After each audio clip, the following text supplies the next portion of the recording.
বিশিষ্ট ইসলামী চিন্তাবিদ, বিশিষ্ট সাহিত্যিক, কলামিস্ট, ঐতিহ্যবাহী মাসিক তৌহিদি পরিক্রমার স্বনামধন্য সম্পাদক, বিগত নির্বাচনে সুনামগঞ্জ ৩ আসন থেকে নির্বাচিত মাননীয় সংসদ সদস্য অ্যাডভোকেট মাওলানা শাহিনুর পাশা চৌধুরী, তিনি আমাদের সামনে মঞ্চে উপবিষ্ট। এক্ষুনি হজরতের মূল্যবান বয়ান হবে। আমি হজরতকে তার গুরুত্বপূর্ণ বয়ান পেশ করার জন্য অনুরোধ জানাচ্ছি।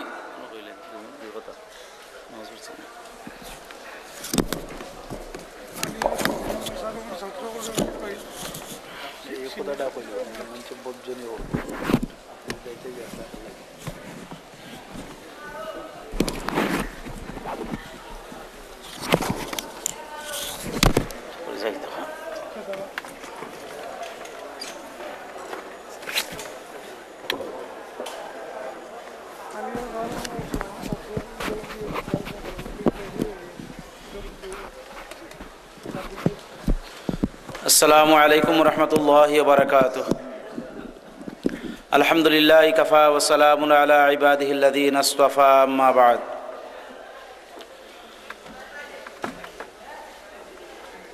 দক্ষিণ পূর্ব এশিয়ার স্বনামধন্য আলেমে দ্বীন, হক ও হক্কানিয়তের পতাকাবাহী সংগঠন জমিয়তুল উলামা ইসলাম বাংলাদেশের সাবেক কেন্দ্রীয় সভাপতি আল্লামা শেখ আশরাফ আলী বিশ্বনাথী রহমতুল্লাহি আলাইহির স্মৃতি বিজড়িত জামিয়া মাদানিয়া বিশ্বনাথ মাদ্রাসার আন্তর্জাতিক ইসলামী মহাসম্মেলনের মুহতারাম সদর এজলাস, মঞ্চে আসীন হযরত উলামায়ে কেরাম, বিশেষ করে এই মুহূর্তে উপবিষ্ট আসসালাম ডিপ্লোমা ইনস্টিটিউটের মাননীয় প্রিন্সিপাল মৌলানা তাফাজ্জুল হক সাহেব, মাননীয় শিক্ষা সচিব ডক্টর আব্দুল কাদির আল মাদানী সহ মৌলানা নজরুল ইসলাম, সম্মানিত অতিথিবৃন্দ, দ্বীনি মাহফিলকে ভালোবেসে বিভিন্ন এলাকা থেকে আগত ইসলাম প্রিয় মর্দে মুজাহিদ ভাইরা, পর্দার আড়ালের পর্দানিশীন মা ও বোনেরা, প্রাণপ্রিয় বিশ্বনাথবাসী, আজ গুরুত্বপূর্ণ একটি দিন বিশ্বনাথের জন্য, যেখানে বিশ্বের বিভিন্ন দেশের উলামায়ে কেরাম তশরিফ নিয়ে এসেছেন। আমরা সৌভাগ্যবান যে এই মাহফিলে হাজির হতে পেরেছি। বিয়ানীবাজারে একটি প্রোগ্রাম, গোলাপগঞ্জের একটি প্রোগ্রাম শেষ করে এখানে এসে পৌঁছতে দেরি হয়ে যাওয়ার কারণে মুফতি নুমান সিদ্দিক সাহেবের সারগর্ভ বক্তব্য চলছিল বিদায় মনে করেছিলাম এই ফাঁক সময়টুকুতে এশার নামাজটুকু আদায় করে ফেলব, যে কারণে মঞ্চ থেকে উঠেছি নামাজ আদায় করার জন্য। নুমান সিদ্দিক সাহেব মনে করেছেন হয়তোবা কোনো কারণে চলে যাচ্ছি। আমি ঘোষককেও বলে গিয়েছিলাম যে 5 মিনিটের মধ্যে ইনশাল্লাহ রিটার্ন হব। তো আমরা যে কথাটি বলতে চাই, আজ বিশ্বনাথের আন্তর্জাতিক সম্মেলন দেশের বিভিন্ন এলাকায় সম্মেলন হচ্ছে, বিভিন্ন স্থানে মাদ্রাসা প্রতিষ্ঠিত হয়েছে, মুসল্লিয়ানে কেরাম মসজিদে যাতায়াত করেন। আমাদের পরিচয় দ্বিতীয় বৃহত্তম মুসলিম রাষ্ট্র বাংলাদেশের নাগরিক। এখনো বাংলাদেশে ফজরের সময়ে মসজিদের মিনার থেকে মুয়াজ্জিনের আজানের ধ্বনিতে মানুষ ঘুম থেকে জাগে, এখনো মানুষ সূর্যাস্তের সময় মসজিদের মিনারা থেকে মুয়াজ্জিনের আজানের ধ্বনিতে এই দেশে সূর্য ডুবে। পীর আউলিয়ার প্রাণপ্রিয় মাতৃভূমি আমাদের বাংলাদেশ।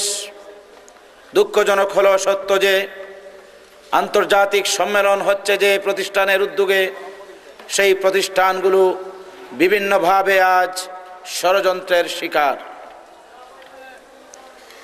আমরা আপনাদেরকে স্মরণ করিয়ে দিতে চাই,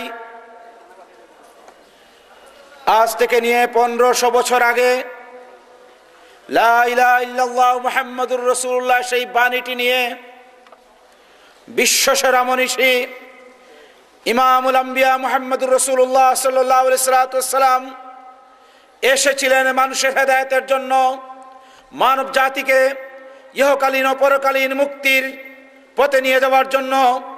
সেই পথ কিয়ামত পর্যন্ত অব্যাহত থাকবে। এই পথে যারা চলছে, চলবে, তাদের গতিদাতা, তাদের লক্ষ্যবস্তুতে যারাই আঘাত হানতে চাইবে তারাই ধ্বংস হবে, তারা সফল কাম হবে না। হুজুর আকরাম সাল্লাল্লাহু আলাইহি ওয়াসাল্লামের পথকে রুদ্ধ করার জন্য আবু জাহেল, আবু লাহাবের শক্তি বিপন্ন হয়েছে, ধ্বংস হয়েছে। হুজুর আকরাম সাল্লাল্লাহু আলাইহি ওয়াসাল্লামের ইসলামী আওয়াজ থেকে, ইসলামী দাওয়াত থেকে বিন্দুমাত্র পিছপা হননি, কেউ পিছপা করতে পারেনি।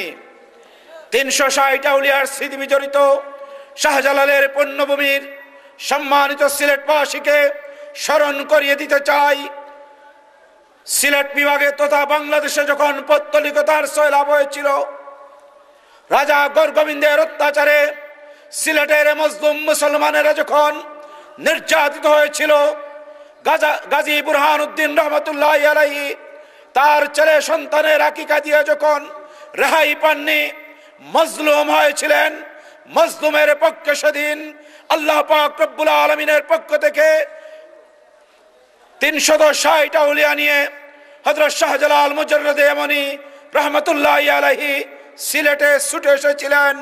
রাজা গৌরগোবিন্দ তার পথ রুদ্ধ করতে পারেনি। সুরমা নদীতে নৌকা উঠিয়ে দিয়েছিল, জায়নামাজ বিছিয়ে লা ইলাহা ইল্লাল্লাহর আওয়াজ দিয়ে সিলেটকে বিজয় করেছিলেন। রাজা গৌরগোবিন্দ পালিয়ে যেতে বাধ্য হয়েছিল। ঠিক তেমনি ভাবে আমরা দেখেছি স্বাধীনতা সংগ্রামের অগ্নিপুরুষ শাইখুল ইসলাম, শাইখুল আরব ওয়াল আজম হযরত হুসাইন আহমদ মদনী রহমতুল্লাহি আলাইহি এই সিলেটে এসেছিলেন তখনই যখন সিলেট তথা বাংলাদেশে শিরক ও বিদআতের সয়লাব চতুর্দিকে বিরাজ করছিল। সেই শিরক বিদআতকে প্রতিহত করার জন্য মদনী রহমতুল্লাহি আলাইহি আধ্যাত্মিকতার সবক নিয়ে হাজির হয়েছিলেন, যে কারণে এই সিলেটের বিভাগের পূর্ব প্রান্তে জন্ম নিয়েছিলেন আল্লামা মুশাহিদ বাইয়ামপুরী রহমতুল্লাহ আলাইহির মতো ব্যক্তিত্ব, বাতিলের বিরুদ্ধে আপোষহীন কণ্ঠ খতিবে মিল্লাত আল্লামা শেখ আব্দুল্লাহ হরিপুরী রহমতুল্লাহ আলাইহির মতো ব্যক্তিত্ব, দক্ষিণাঞ্চলে জন্ম নিয়েছিলেন বর্ণবী রহমতুল্লাহ আলাইহির মতো ব্যক্তিত্ব। ঠিক তেমনি ভাবে পশ্চিমাঞ্চলে জন্ম নিয়েছিলেন শাইখে গাজীনগরী রহমতুল্লাহ আলাইহির মতো ব্যক্তিত্ব। এই বিশ্বনাথের কৃতি সন্তান ছিলেন ইমামে মাদানী আল্লামা শাইখে কৌরিয়া রহমতুল্লাহ আলাইহির মতো ব্যক্তিত্ব, যাদের কারণে সিলেট বিভাগ তথা বাংলাদেশে আজ মসজিদ আর মাদ্রাসা প্রতিষ্ঠা লাভ করেছে। আজ যদি সেই মসজিদে মাদ্রাসায় লেখাপড়া করা দ্বীনে ইলম পিপাসু তালেবে ইলম ভাইদেরকে সন্ত্রাসী হিসেবে আখ্যায়িত করা হয়, তাহলে আমি আজকে আপনাদেরকে কাছে জানতে চাই, বাইয়ামপুরী রহমতুল্লাহ আলাইহি কি সন্ত্রাসী ছিলেন? বর্ণবী রহমতুল্লাহ আলাইহি কি সন্ত্রাসী ছিলেন? হরিপুরী রহমতুল্লাহ আলাইহি কি সন্ত্রাসী ছিলেন? এইসব মাদ্রাসায় কি সন্ত্রাস শিক্ষা দেওয়া হয়? তাহলে কোন অজুহাতে কাদেরকে রাজি ও খুশি করার জন্য সন্ত্রাসের প্রজনন কেন্দ্র কওমি মাদ্রাসা বলে সেই কওমি মাদ্রাসার ভিতকে দুর্বল করার অপচেষ্টা চালানো হচ্ছে, দেশবাসী জানতে চায়। সম্মানিত বিশ্বনাথবাসী, আল্লাহ পাক রব্বুল আলামিন আমাদেরকে আজকের এই দিনী মাহফিলে আসার তৌফিক এনায়েত করেছেন বুজুর্গানে দ্বীনদের উসিলায়। আমরা তাদের রুহের মাগফিরাত কামনা করি, রুহের মাগফিরাত কামনা করি।